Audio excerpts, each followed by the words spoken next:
Hi, my name is Amanda, and I'm 23, from Oklahoma.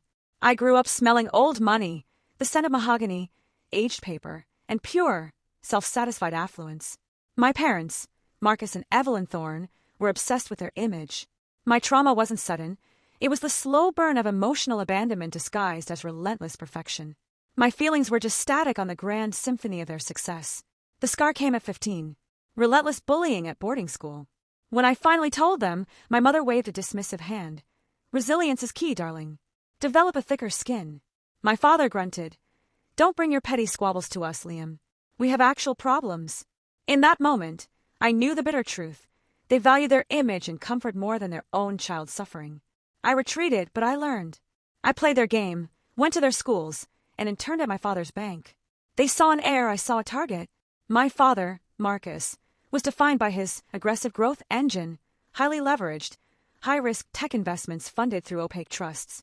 My mother, Evelyn, had her legacy fund, a charitable vanity project that bought her elite social standing and newspaper praise, but was terribly managed. These were the twin pillars of their identity.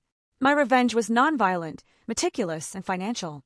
I got a job at a rival firm, learning to track my father's exact vulnerable positions.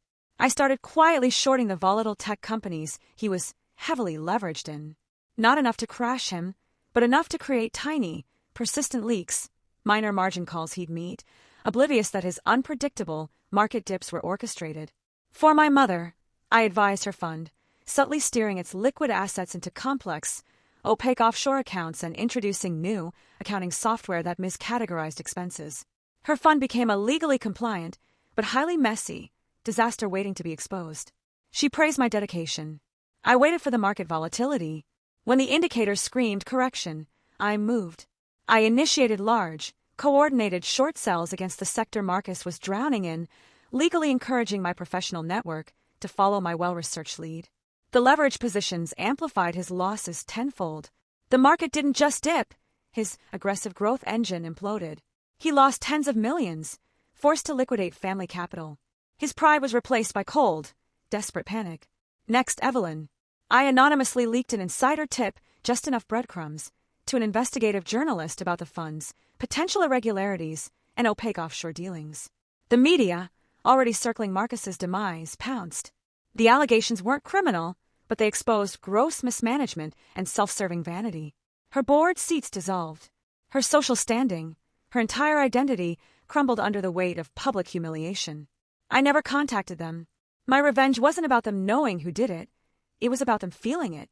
Feeling the suffocating pressure of a world that no longer valued their name. Feeling the cold indifference of their crumbling legacy.